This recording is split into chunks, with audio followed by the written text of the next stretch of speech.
Gas station 31. You read me? Found something in the ice. We need some help down here. Can anybody hear me?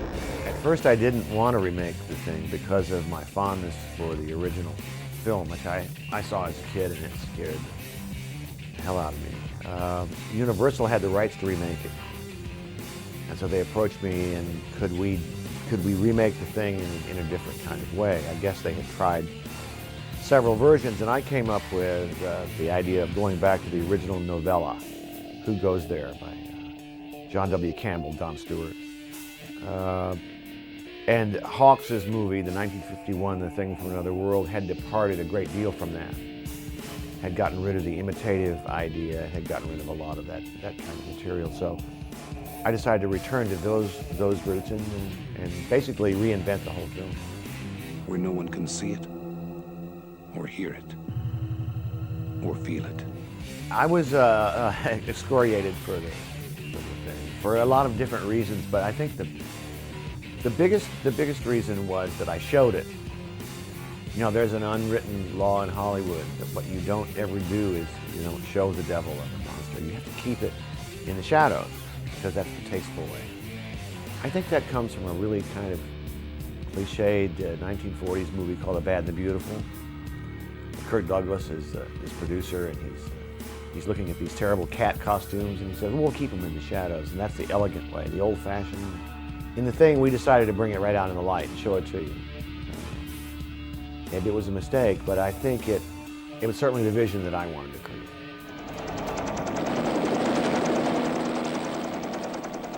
12 men have just discovered something. For 100,000 years, it was buried in the snow and ice. Now it has found a place to live, inside.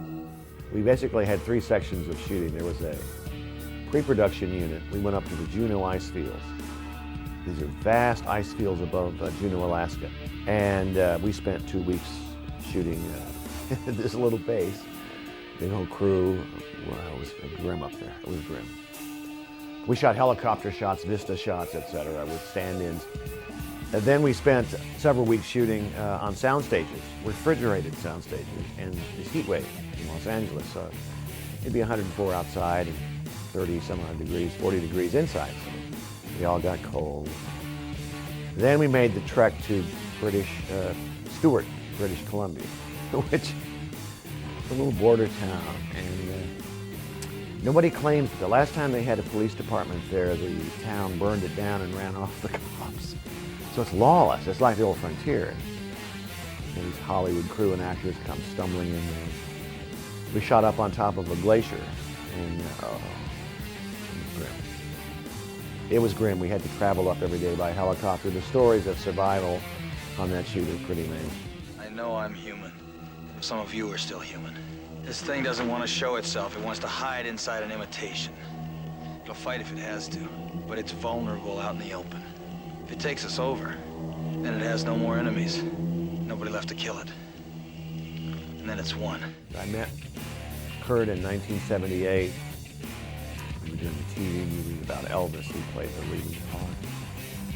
And it was the way he approached roles, the way he saw acting, the way he saw movies. He was trained in the old Disney studio where you cut the camera if they didn't say their lines exactly right. The script supervisor would. It was an old studio training, so he was absolutely the consummate professional. And that just appealed to me. And plus the fact he's a brilliant actor. Highly underrated, brilliant actor. Well, the head ripping off the body scene, turning upside down into the spider creature, then running out the door it's funny and it's sick at the same time. I hadn't seen that before in a film. That was kind of groundbreaking. How can it be both awful and why am I laughing so hard? You guys gonna listen to Gary? He can be one of those things!